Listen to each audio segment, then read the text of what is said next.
لن تنالوا البر حتى تنفقوا مما تحبون وما تنفقوا من شيء فإن الله به عليم. كل الطعام كان حلا لبني إسرائيل إلا ما حرم إسرائيل على نفسه من قبل أن تنزل التوراة.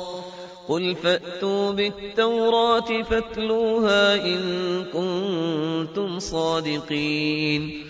فمن افترى على الله الكذب من بعد ذلك فأولئك هم الظالمون. قل صدق الله فاتبعوا ملة إبراهيم حنيفا وما كان من المشركين. إن أول بيت وضع للناس للذي ببكة مباركا وهدى للعالمين.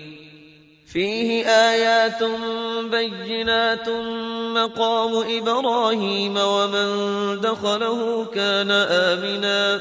ولله على الناس حج البيت من استطاع إليه سبيلا ومن كفر فإن الله غني عن العالمين. قل يا أهل الكتاب لم تكفرون بآيات الله والله شهيد على ما تعملون. قل يا أهل الكتاب لم تصدون عن سبيل الله من آمن تبغونها عوجا وأنتم شهداء وما الله بغافل عما تعملون. يا أيها الذين آمنوا إن تطيعوا فريقا من الذين أوتوا الكتاب يردوكم بعد إيمانكم كافرين. وكيف تكفرون وأنتم تتلى عليكم آيات الله وفيكم رسوله ومن يعتصم بالله فقد هدي إلى صراط مستقيم. يا أيها الذين آمنوا اتقوا الله حق تقاته ولا تموتن إلا وأنتم مسلمون. واعتصموا بحبل الله جميعا ولا تفرقوا. واذكروا نعمة الله عليكم إذ كنتم أعداء فألف بين قلوبكم فأصبحتم بنعمته إخوانا وكنتم على شفا حفرة من النار فأنقذكم منها. كذلك يبين الله لكم آياته لعلكم تهتدون. ولتكن منكم أمة يدعون إلى الخير ويأمرون بالمعروف وينهون عن المنكر وأولئك هم المفلحون. ولا تكونوا كالذين تفرقوا واختلفوا من بعد ما جاءهم البينات وأولئك لهم عذاب عظيم. يوم تبيض وجوه وتسود وجوه فأما الذين اسودت وجوههم أكفرتم بعد إيمانكم فذوقوا العذاب بما كنتم تكفرون. وأما الذين ابيضت وجوههم ففي رحمة الله هم فيها خالدون. تلك آيات الله نتلوها عليك بالحق وما الله يريد ظلما للعالمين. ولله ما في السماوات وما في الأرض وإلى الله ترجع الأمور. كنتم خير أمة أخرجت للناس تأمرون بالمعروف وتنهون عن المنكر وتؤمنون بالله. ولو آمن أهل الكتاب لكان خيرا لهم منهم المؤمنون وأكثرهم الفاسقون. لن يضروكم إلا أذى وإن يقاتلوكم يولوكم الأدبار ثم لا ينصرون. ضربت عليهم الذلة أينما ثقفوا إلا بحبل من الله ضربت عليهم الذلة أينما ثقفوا إلا بحبل من الله وحبل من الناس وباءوا بغضب من الله وضربت عليهم المسكنة ذلك بأنهم كانوا يكفرون بآيات الله ويقتلون الأنبياء بغير حق ذلك بما عصوا وكانوا يعتدون. ليسوا سواء من أهل الكتاب أمة قائمة يتلون آيات الله آناء الليل وهم يسجدون يؤمنون بالله واليوم الآخر ويأمرون بالمعروف وينهون عن المنكر ويسارعون في الخيرات وأولئك من الصالحين. وما يفعلوا من خير فلن يكفروه والله عليم بالمتقين. إن الذين كفروا لن تغني عنهم أموالهم ولا أولادهم من الله شيئا وأولئك أصحاب النار هم فيها خالدون. مثل ما ينفقون في هذه الحياة الدنيا كمثل ريح فيها صر أصابت حرث قوم ظلموا أنفسهم فأهلكته وما ظلمهم الله ولكن أنفسهم يظلمون. يا أيها الذين آمنوا لا تتخذوا بطانة من دونكم لا يألونكم خبالا ودوا ما عنتم قد بدت البغضاء من أفواههم وما تخفي صدورهم أكبر قد بينا لكم الآيات إن كنتم تعقلون. ها أنتم أولئك تحبونهم ولا يحبونكم وتؤمنون بالكتاب كله وإذا لقوكم قالوا آمنا وإذا خلوا عضوا عليكم الأنامل من الغيظ قل موتوا بغيظكم إن الله عليم بذات الصدور. إن تمسسكم حسنة تسؤهم وإن تصبكم سيئة يفرحوا بها وإن تصبروا وتتقوا لا يضركم كيدهم شيئا إن الله بما يعملون محيط.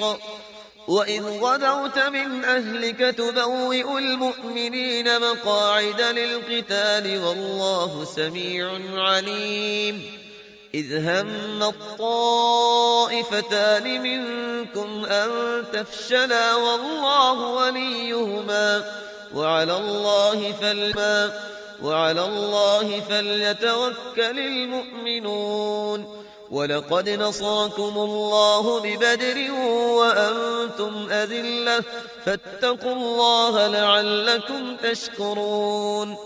إذ تقول للمؤمنين ألن يكفيكم أن يمدكم ربكم ب3,000 من الملائكة منزلين بلى إن تصبروا وتتقوا ويأتوكم من فورهم هذا يمددكم ربكم ب5,000 من الملائكة مسومين وما جعله الله إلا بشرى لكم ولتطمئن قلوبكم به وما النصر إلا من عند الله العزيز الحكيم ليقطع طرفا من الذين كفروا أو يكبتهم فينقلبوا خائبين ليس لك من الأمر شيء أو يتوب عليهم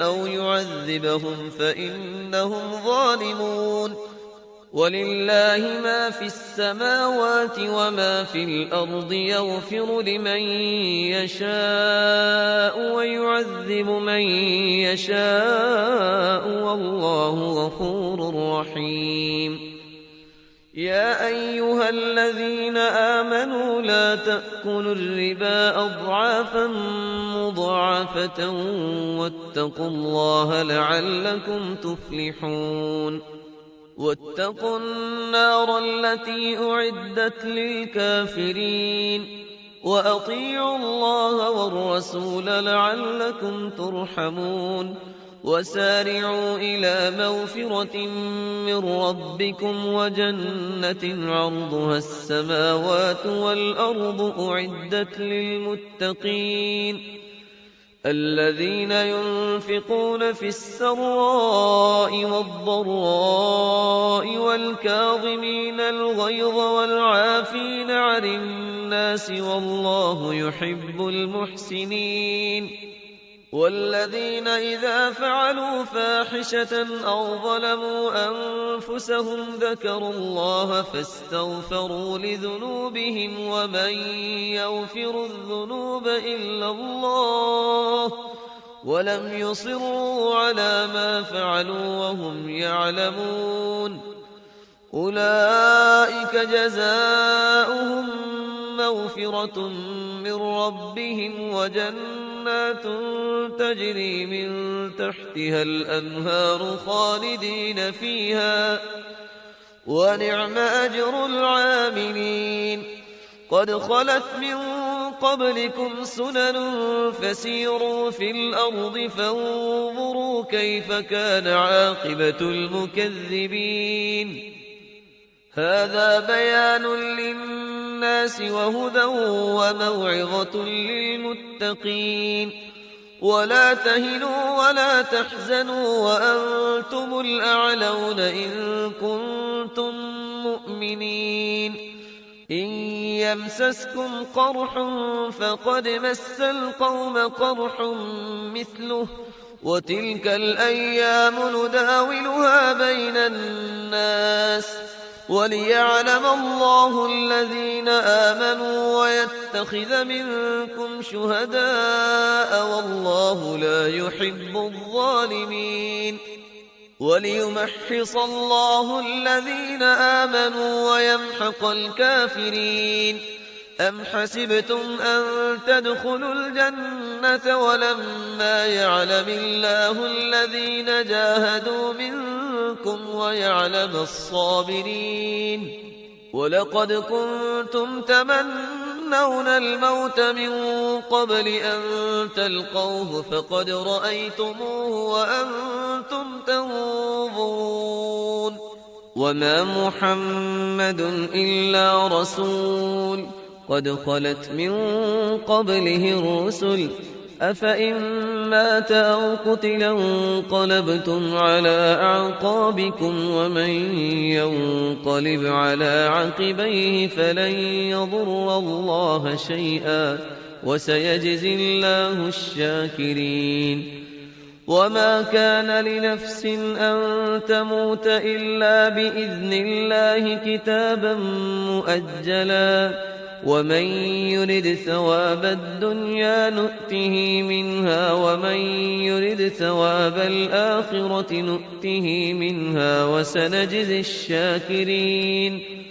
وكأي من نبي قاتل معه ربيون كثير فما وهنوا لما أصابهم في سبيل الله وما ضعفوا وما استكانوا والله يحب الصابرين وما كان قولهم إلا أن قالوا ربنا اغفر لنا ذنوبنا وإسرافنا في أمرنا وثبت أقدامنا وانصرنا على القوم الكافرين.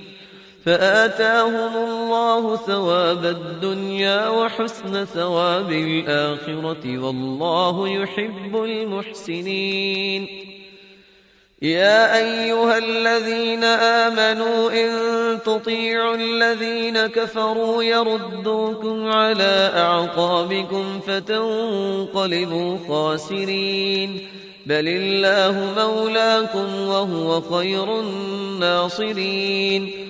سنلقي في قلوب الذين كفروا الرعب بما أشركوا بالله ما لم ينزل به سلطانا ومأواهم النار وبئس مثوى الظالمين. ولقد صدقكم الله وعده إذ تحسونهم بإذنه حتى إذا فشلتم وتنازعتم في الأمر وعصيتم من بعد ما أراكم ما تحبون منكم من يريد الدنيا ومنكم من يريد الآخرة ثم صرفكم عنهم ليبتليكم ولقد عفا عنكم والله ذو فضل على المؤمنين. إذ تصعدون ولا تلمون على أحد والرسول يدعوكم في أخراكم فأثابكم غما بغم لكي لا تحزنوا على ما فاتكم ولا ما أصابكم والله خبير بما تعملون.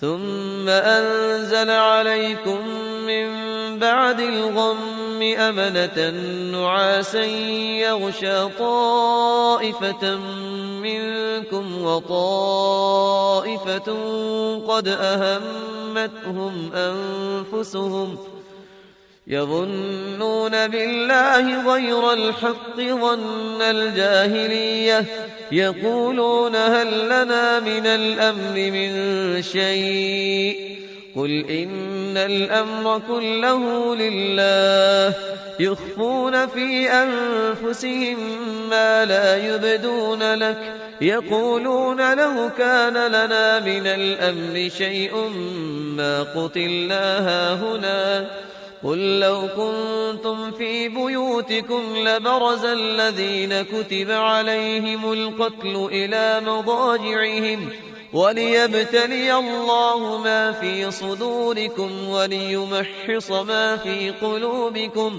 والله عليم بذات الصدور.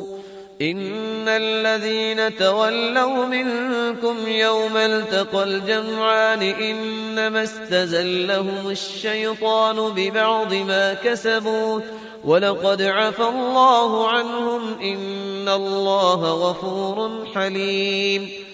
يا أيها الذين آمنوا لا تكونوا كالذين كفروا وقالوا لإخوانهم إذا ضربوا في الأرض أو كانوا غزا لو كانوا عندنا ما ماتوا وما قتلوا ليجعل الله ذلك حسرة في قلوبهم والله يحيي ويميت والله بما تعملون بصير.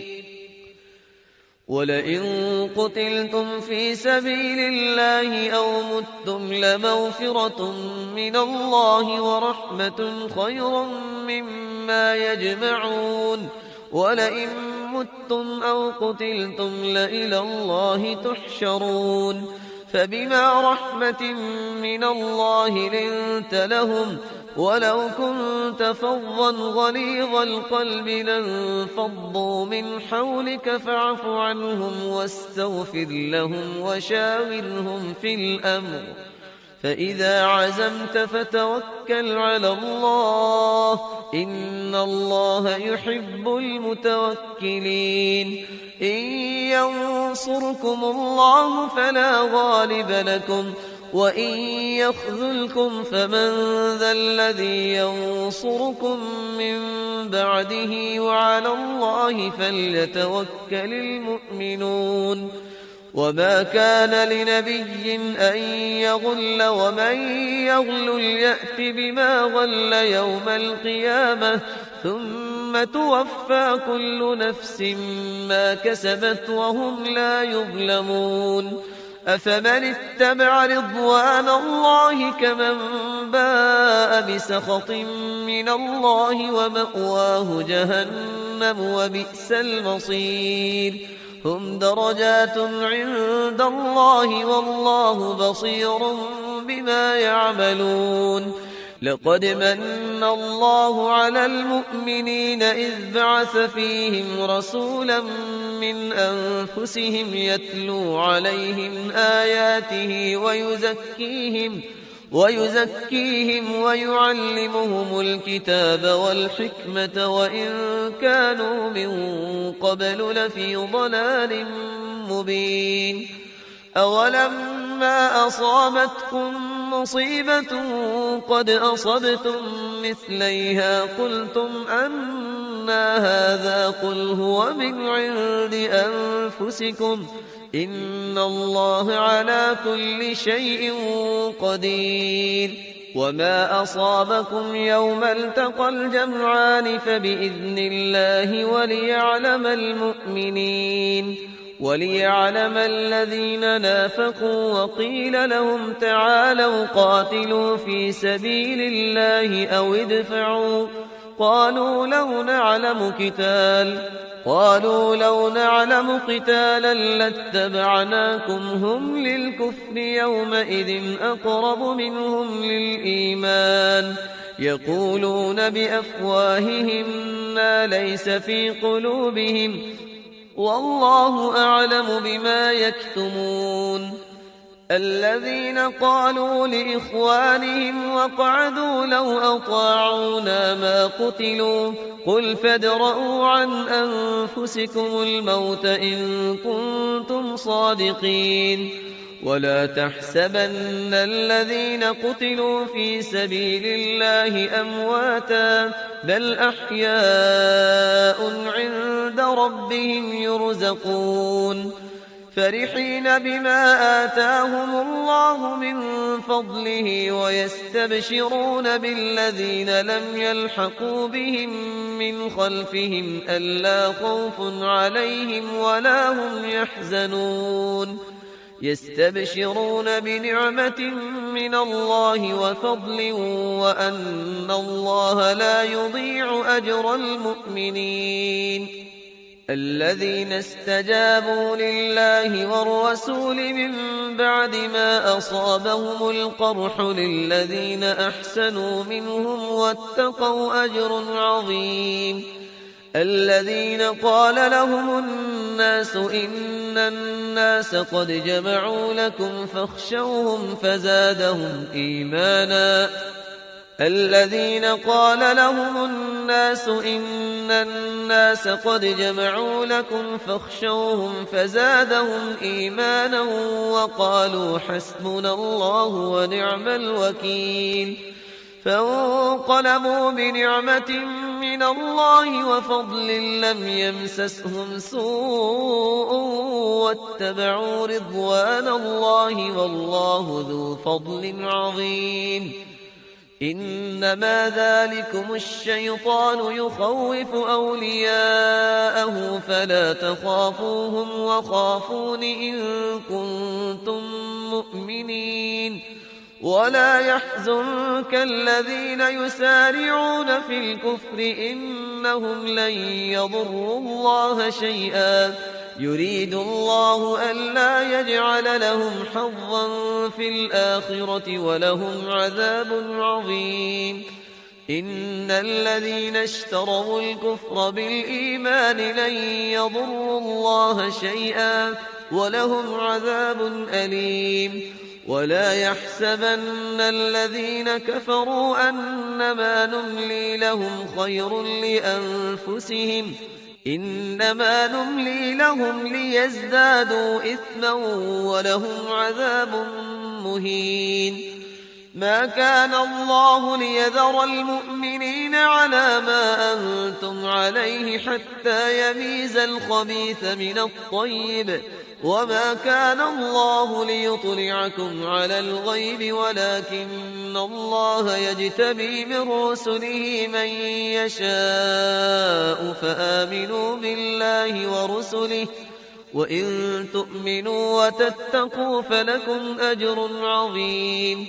ولا يحسبن الذين يبخلون بما آتاهم الله من فضله هو خيرا لهم، بل هو شر لهم، سيطوقون ما بخلوا به يوم القيامة، ولله ميراث السماوات والأرض والله بما تعملون خبير.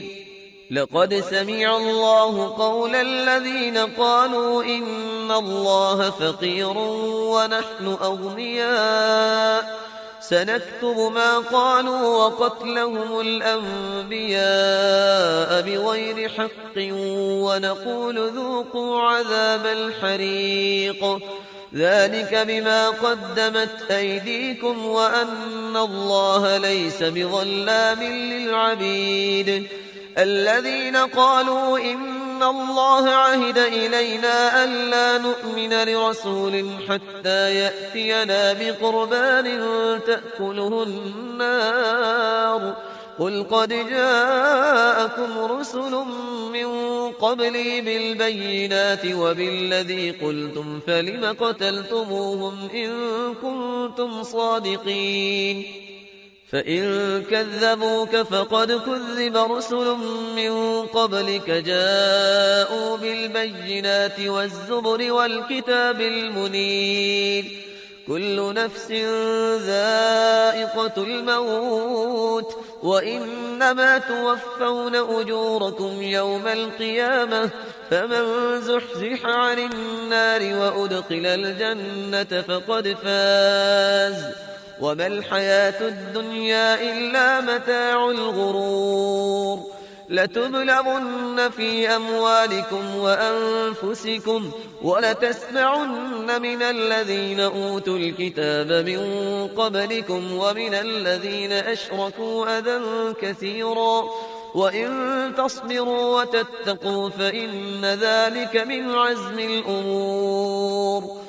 وإذ أخذ الله ميثاق الذين أوتوا الكتاب لتبيننه للناس ولا تكتمونه فنبذوه وراء ظهورهم واشتروا به ثمنا قليلا فبئس ما يشترون. لا تحسبن الذين يفرحون بما أتوا ويحبون أن يحمدوا بما لم يفعلوا فلا تحسبنهم بمفازة من العذاب ولهم عذاب أليم.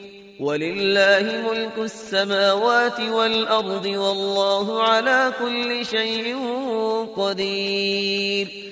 إن في خلق السماوات والأرض واختلاف الليل والنهار لآيات لأولي الألباب الذين يذكرون الله قياما وقعودا وعلى جنوبهم ويتفكرون في خلق السماوات والأرض ربنا ما خلقت هذا باطلا سبحانك فقنا عذاب النار.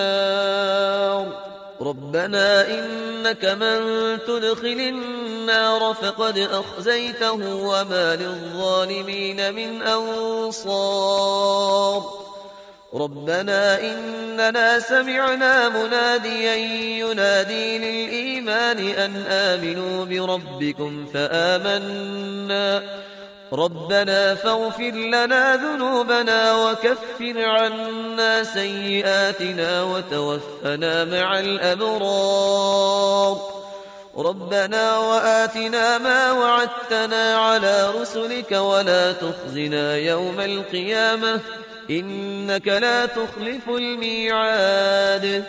فاستجاب لهم ربهم أني لا أضيع عمل عامل منكم من ذكر أو أنثى بعضكم من بعض. فالذين هاجروا وأخرجوا من ديارهم وأوذوا في سبيلي وقاتلوا وقتلوا لأكفرن عنهم سيئاتهم ولأدخلنهم جنات تجري من تحتها الأنهار ثوابا من عند الله والله عنده حسن الثواب. لا يغرنك تقلب الذين كفروا في البلاد متاع قليل ثم مأواهم جهنم وبئس المهاد.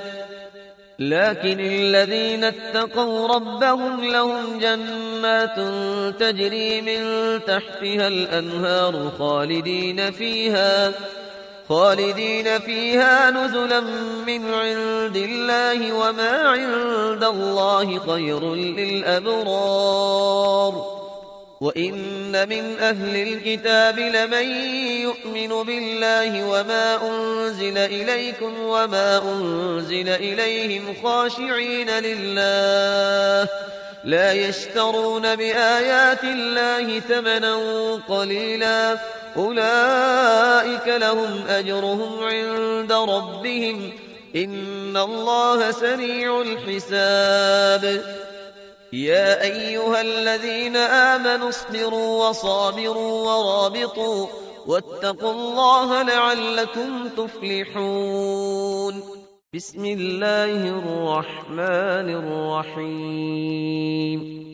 يا أيها الناس اتقوا ربكم الذي خلقكم من نفس واحدة وخلق منها زوجها وبث منهما رجالا كثيرا ونساء واتقوا الله الذي تساءلون به والأرحام إن الله كان عليكم رقيبا.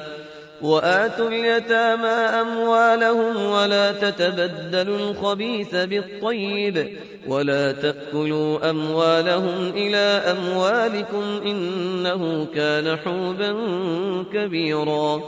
وإن خفتم ألا تقسطوا في اليتامى فانكحوا ما طاب لكم من النساء مثنى وثلاث ورباع فإن خفتم ألا تعدلوا فواحدة أو ما ملكت أيمانكم ذلك أدنى ألا تعولوا. وآتوا النساء صدقاتهن نحلة فإن طبن لكم عن شيء منه نفسا فكلوه هنيئا مريئا. ولا تؤتوا السفهاء أموالكم التي جعل الله لكم قياما وارزقوهم فيها واكسوهم وقولوا لهم قولا معروفا. وابتلوا اليتامى حتى إذا بلغوا النكاح فإن آنستم منهم رشدا فادفعوا إليهم أموالهم ولا تأكلوها إسرافا وبدارا أن يكبروا. ومن كان غنيا فليستعفف ومن كان فقيرا فليأكل بالمعروف. فإذا دفعتم إليهم أموالهم فأشهدوا عليهم وكفى بالله حسيبا. للرجال نصيب مما ترك الوالدان والأقربون وللنساء نصيب مما ترك الوالدان والأقربون مما قل منه أو كثر نصيبا مفروضا. وإذا حضر القسمة أولو القربى واليتامى والمساكين فارزقوهم منه وقولوا لهم قولا معروفا. وليخشى الذين لو تركوا من خلفهم ذرية ضعافا خافوا عليهم فليتقوا الله وليقولوا قولا سديدا. إن الذين يأكلون أموال اليتامى ظلما إنما يأكلون في بطونهم نارا وسيصلون سعيرا. يوصيكم الله في أولادكم للذكر مثل حظ الأنثيين، فإن كن نساء فوق 2 فلهن ثلثا ما ترك، وإن كانت واحدة فلها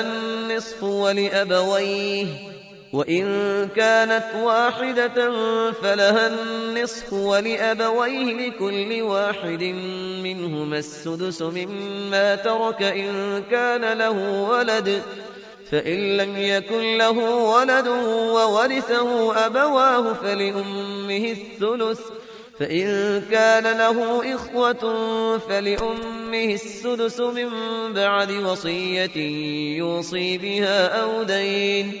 آباؤكم وأبناؤكم لا تدرون أيهم أقرب لكم نفعا فريضة من الله إن الله كان عليما حكيما. ولكم نصف ما ترك أزواجكم إن لم يكن لهن ولد، فإن كان لهن ولد فلكم الربع مما تركن من بعد وصية يوصين بها أو دين، ولهن الربع مما تركتم إن لم يكن لكم ولد، فإن كان لكم ولد فلهن الثمن مما تركتم من بعد وصية توصون بها أو دين. وإن كان رجل يورث كلالة أو امرأة وله أخ أو أخت فلكل واحد منهما السدس، فإن كانوا أكثر من ذلك فهم شركاء في الثلث من بعد وصية يوصى بها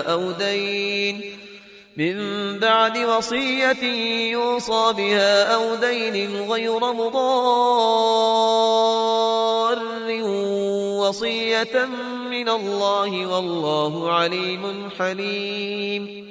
تلك حدود الله ومن يطع الله ورسوله يدخله جنات تجري من تحتها الأنهار خالدين فيها وذلك الفوز العظيم. ومن يعص الله ورسوله ويتعد حدوده يدخله نارا خالدا فيها وله عذاب مهين.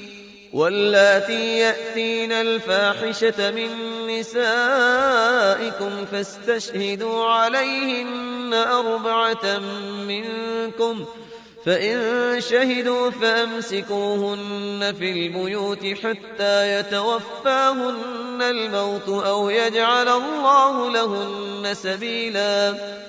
واللذان يأتيانها منكم فآذوهما، فإن تابا وأصلحا فأعرضوا عنهما إن الله كان توابا رحيما. إنما التوبة على الله للذين يعملون السوء بجهالة ثم يتوبون من قريب فأولئك يتوب الله عليهم وكان الله عليما حكيما. وليست التوبة للذين يعملون السيئات حتى إذا حضر أحدهم الموت قال إني تبت الآن ولا الذين يموتون وهم كفار أولئك أعتدنا لهم عذابا أليما.